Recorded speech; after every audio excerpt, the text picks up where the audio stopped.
The morning shift at Riverside Community Hospital started like any other for Caitlin Parker. She navigated the sterile corridors with practiced efficiency, checking vital signs and dispensing medications to her regular patients. Her shoulders ached from another night spent on the worn-out couch in the staff room. Overtime had become a necessity since Josh started middle school and the bills kept piling up. "Ms. Parker?" A hesitant voice caught her attention as she updated charts at the nurse's station.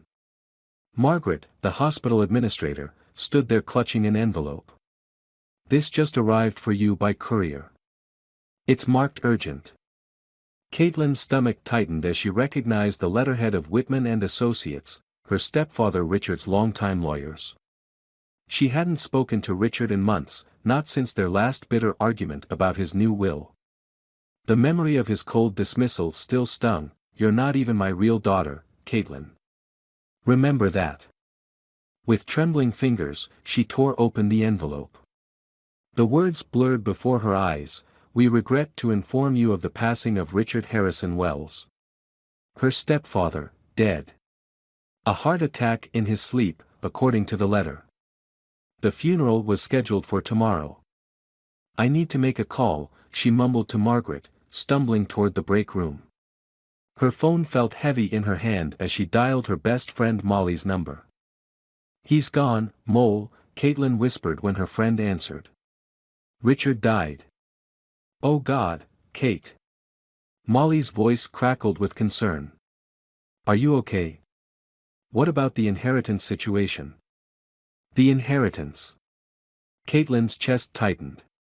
Richard's estate was worth millions, the successful construction company he'd built, the sprawling Victorian mansion, the investment portfolios. All of it was supposed to be split between Caitlin and her stepbrother Evan, according to the will Richard had shown her 5 years ago. But then something changed. Richard had become distant, secretive. And 3 months ago, he'd announced he was making changes to his will. "I don't know," Caitlin admitted. "The lawyers want to meet with me and Evan tomorrow after the funeral." She paused, hearing footsteps approach the break room. "Listen, I need to get back to my patients. Can you watch Josh tomorrow?" "Of course, honey. Whatever you need." The rest of her shift passed in a fog. Caitlin went through the motions, but her mind kept drifting to tomorrow's meeting. To Richard's last words to her. To the strange way he'd been acting in those final months. When she finally picked up Josh from school, her 12-year-old son took one look at her face and knew something was wrong. "Mom. What happened?"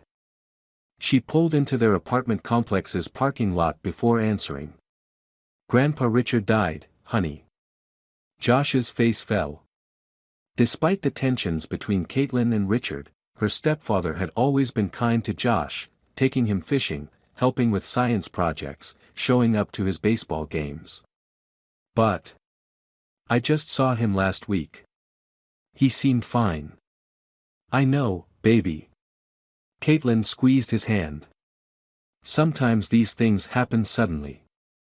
That night, after Josh was asleep, Caitlin sat at her kitchen table sorting through old photos.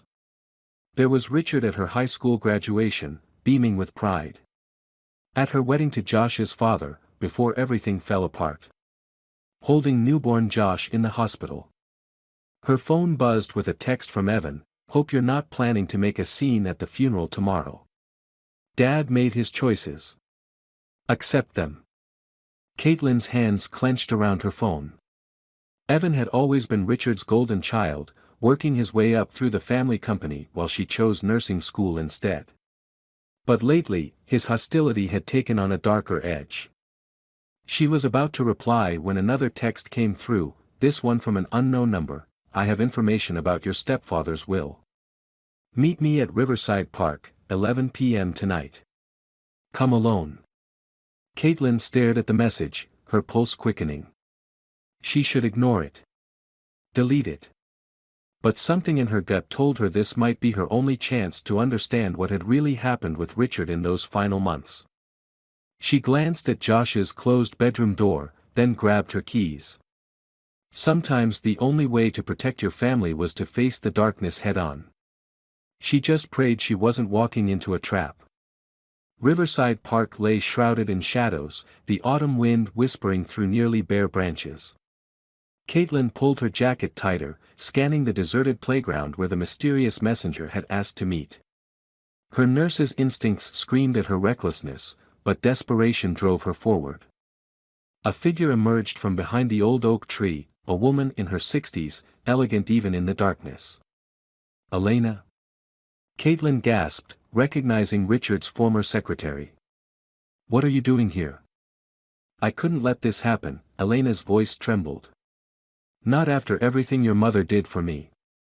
She pressed a manila envelope into Caitlin's hands.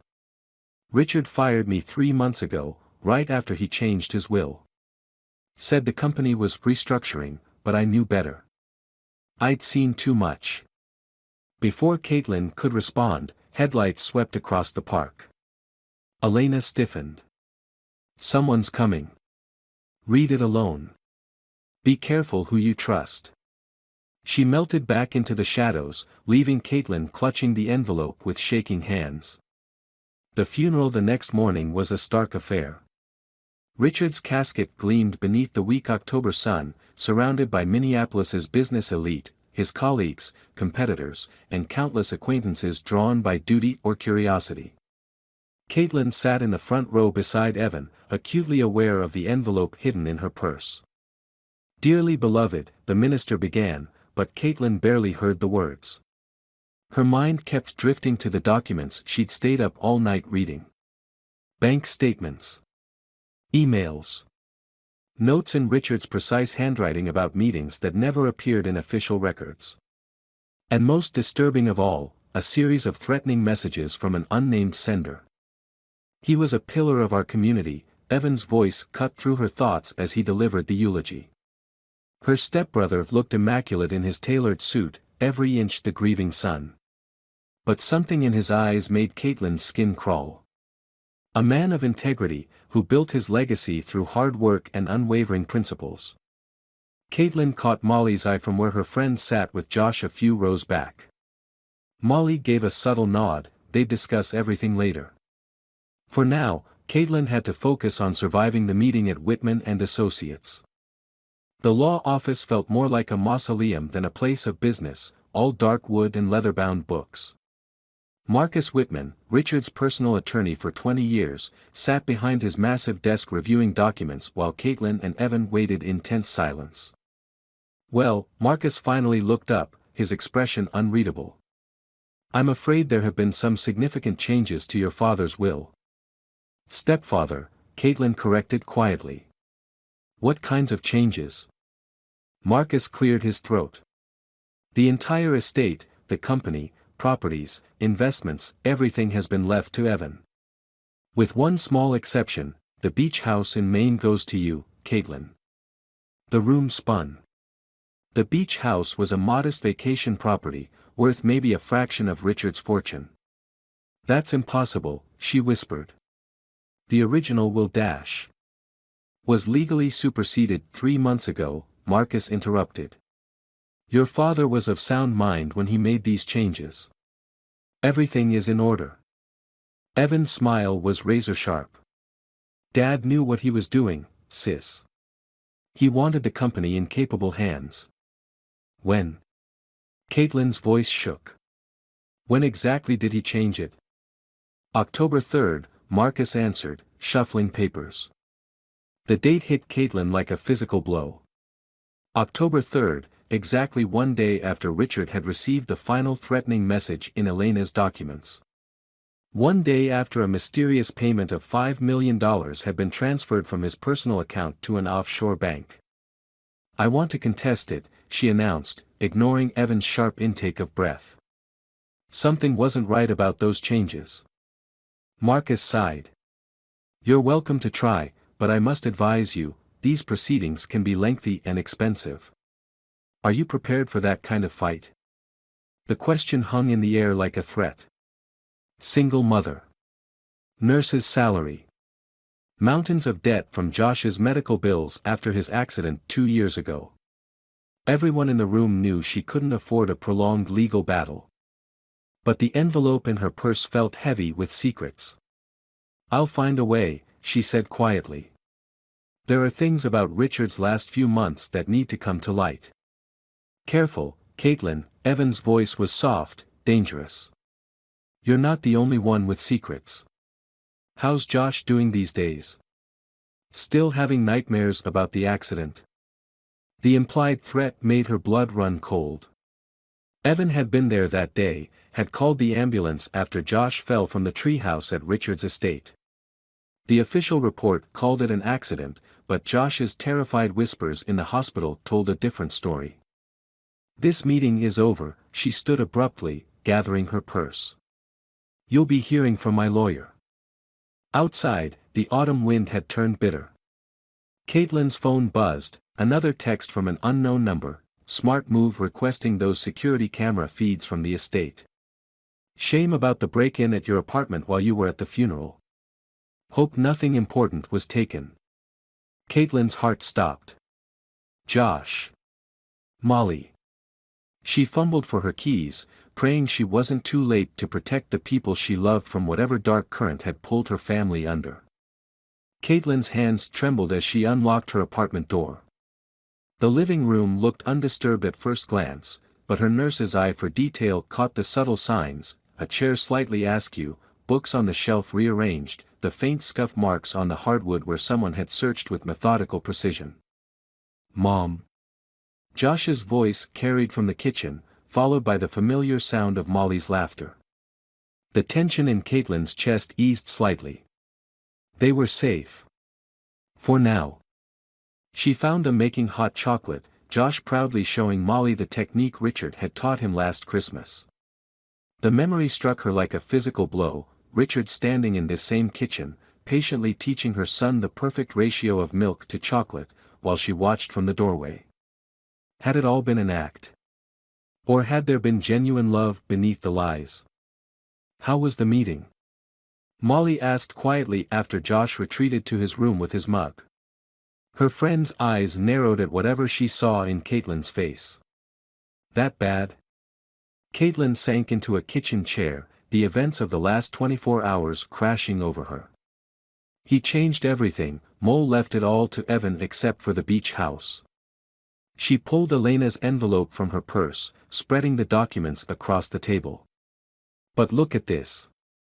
3 months ago, Richard transferred $5 million offshore. The next day, he changed his will. And then there's this." She pointed to the threatening messages. The latest one caught Molly's attention: "The truth about 98 stays buried, or your family pays. You made the right choice with the will. Don't get sentimental now." 1998, Molly whispered. "Wasn't that the year your mom?" "The year she died," Caitlin finished.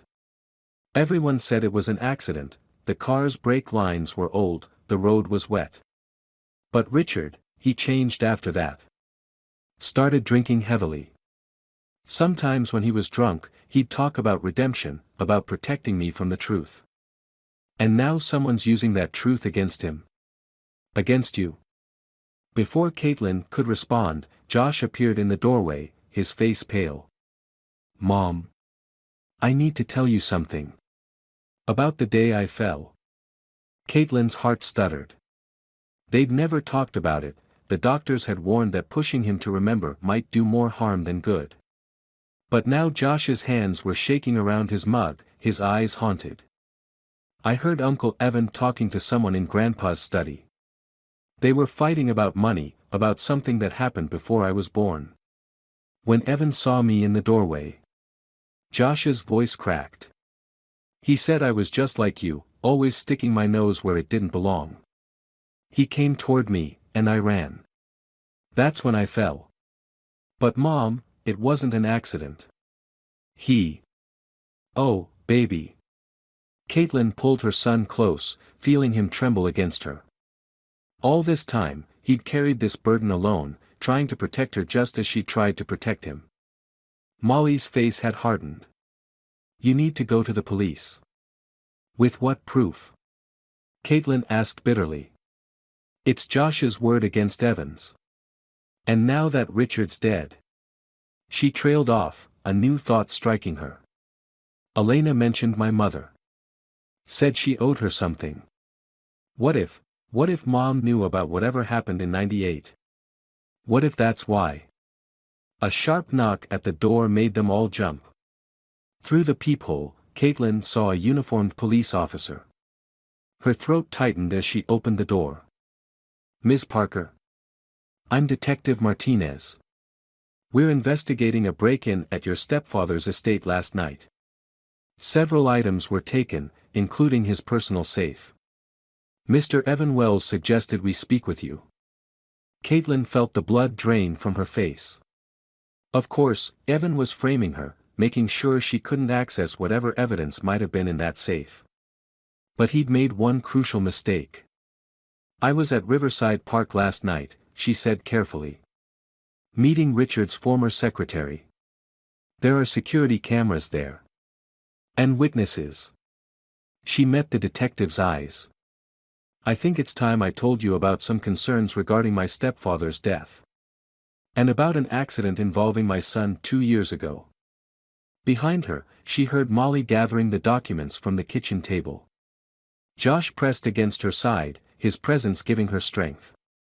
The truth about 1998 might still be buried, but Caitlin was done running from shadows. It was time to bring everything into the light, no matter the cost. Detective Martinez nodded slowly, pulling out his notebook. Start from the beginning, Ms. Parker. And don't leave anything out. The afternoon light was fading, casting long shadows across her living room as Caitlin began to speak. Somewhere across town, she knew, Evan was probably feeling very pleased with himself. But he'd forgotten one thing about his stepsister: she'd learned survival at their mother's knee. And some secrets refused to stay buried forever. Detective Martinez's questions continued well into the evening, each answer unraveling another thread of the tapestry of secrets Richard had left behind. As Josh finally dozed off on the couch, his face peaceful for the first time in days, Caitlin felt the weight of every choice, every silence that had led them here. Your stepbrother's influence in the local business community is significant, Martinez said, closing his notebook. Coming forward like this, there will be consequences. Caitlin watched her sleeping son, remembering the tremor in his voice as he described that day at the estate. Some consequences, she realized, were worth facing head-on. I spent 2 years watching my child struggle with nightmares, believing I could protect him by staying quiet. I won't make that mistake again. After the detective left, Molly helped her secure the apartment, checking windows, adding extra locks, installing the security cameras Martinez had recommended. The familiar routine of nursing night shifts had taught Caitlin the importance of preparation, of guarding against invisible threats. You should both stay with me, Molly insisted, but Caitlin shook her head. Running would only prove Evan right, that I'm weak, that I can be scared into submission. She traced the edge of Elena's envelope. Besides, there's something I need to do first. The next morning, after dropping Josh at school with strict instructions to stay with his teachers, Caitlin drove to her mother's old dance studio.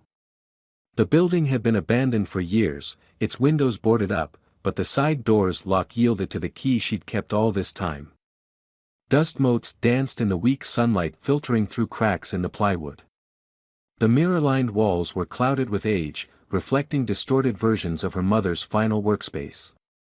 Here, in the months before her death, Rebecca Parker had spent countless hours alone, claiming she was choreographing new pieces.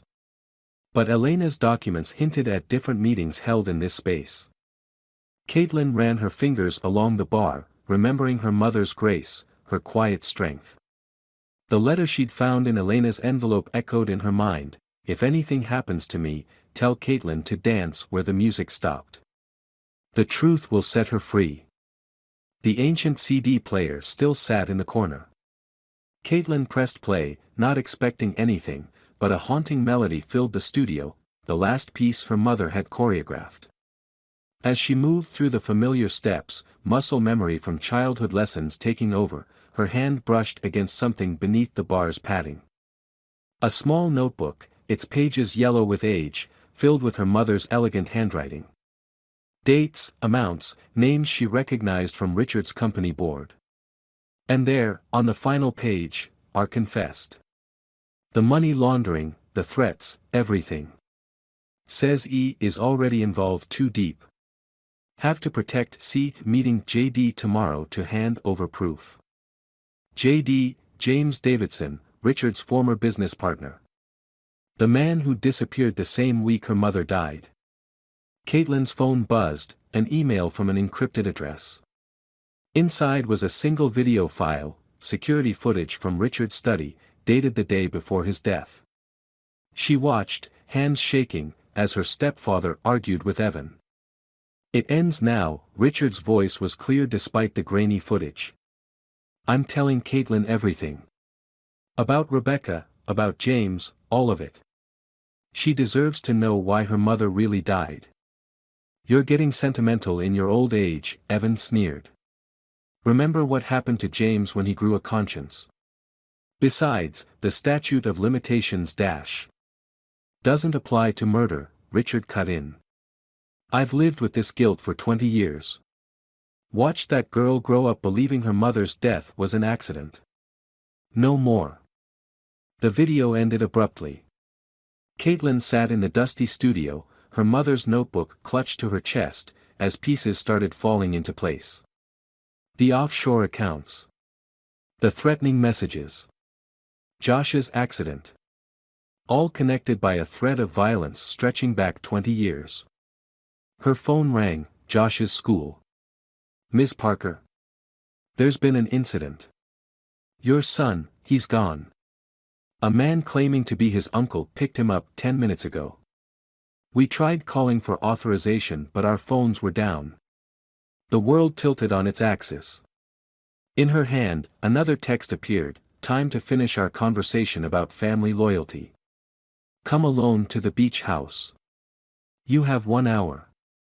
Caitlin looked at her reflection in the clouded mirrors, saw her mother's determination in her own eyes. She'd spent years learning to navigate hospital emergencies, to stay calm when seconds meant the difference between life and death. Now those skills would serve a different purpose.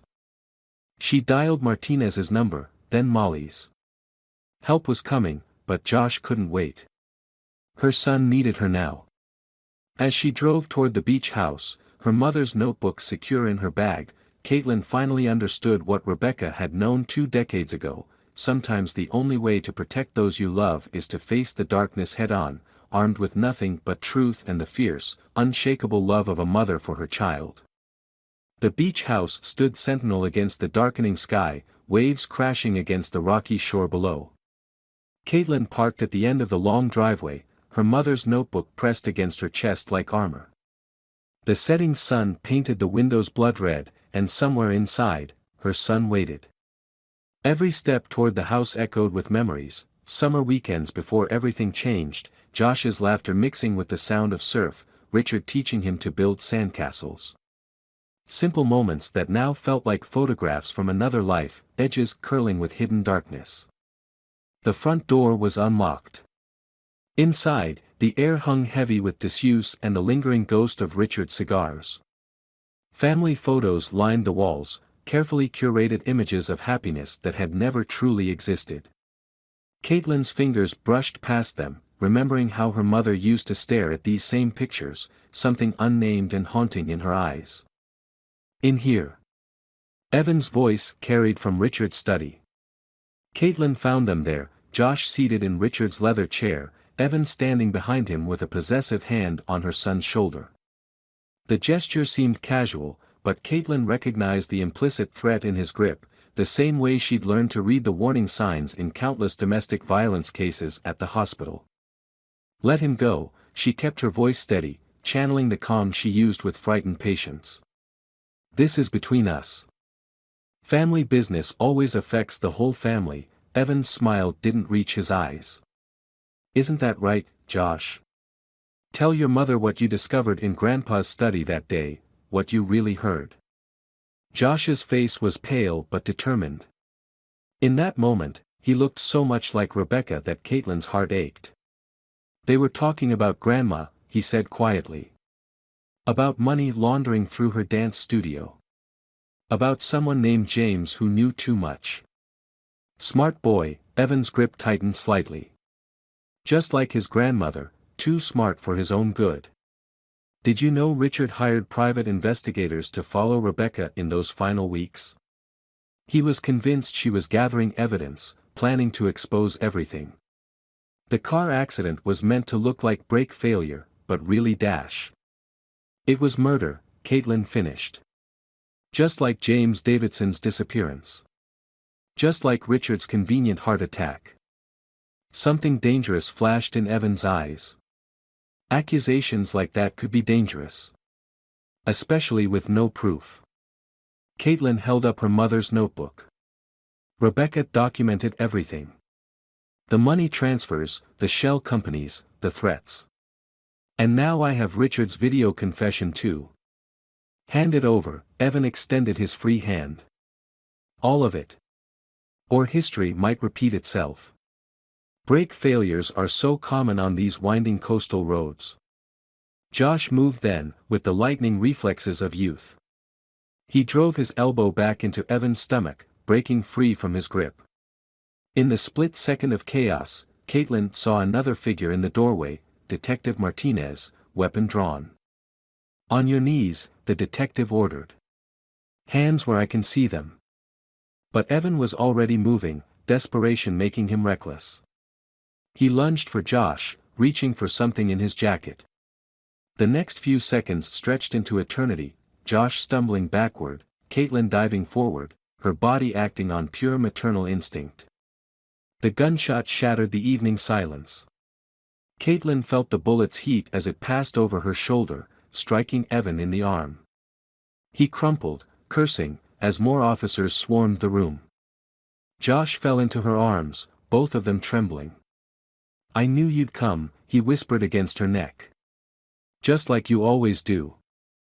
Through the study window, Caitlin watched the sun sink below the horizon. Molly appeared, wrapping them both in a fierce embrace. Beyond the house, waves continued their eternal rhythm against the shore, washing away old sins, old secrets. Martinez approached, holding up an evidence bag containing a small revolver, the same caliber that had been used in James Davidson's unsolved murder. Found this in his jacket. Ballistics will be interesting. He paused, his expression softening. Your mother would be proud. As they led Evan away in handcuffs, Caitlin held her son close, feeling his heart beat against hers. They were survivors, just like Rebecca had been. But unlike her mother, Caitlin had succeeded in protecting her child, in breaking the cycle of silence that had claimed too many lives. The notebook in her bag held more secrets, more names. Tomorrow would bring questions, investigations, the slow unraveling of decades of corruption.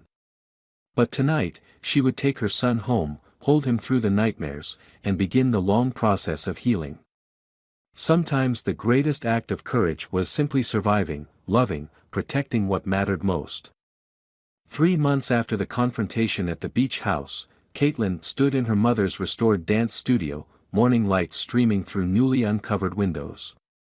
The space had been transformed, fresh paint, refinished floors, repaired mirrors reflecting possibility instead of decay. A small plaque beside the door read, Rebecca Parker Memorial Dance Academy, where truth sets us free. The investigation had uncovered decades of corruption, each revelation like a stone dropped into still water, ripples touching countless lives. Evan's trial was set for spring, his empire crumbling as former associates rushed to make deals with prosecutors. The truth about James Davidson had finally emerged, his body found in an old construction site, Richard's confession leading authorities to the exact location. But healing, Caitlin had learned, wasn't measured in courtroom victories or newspaper headlines.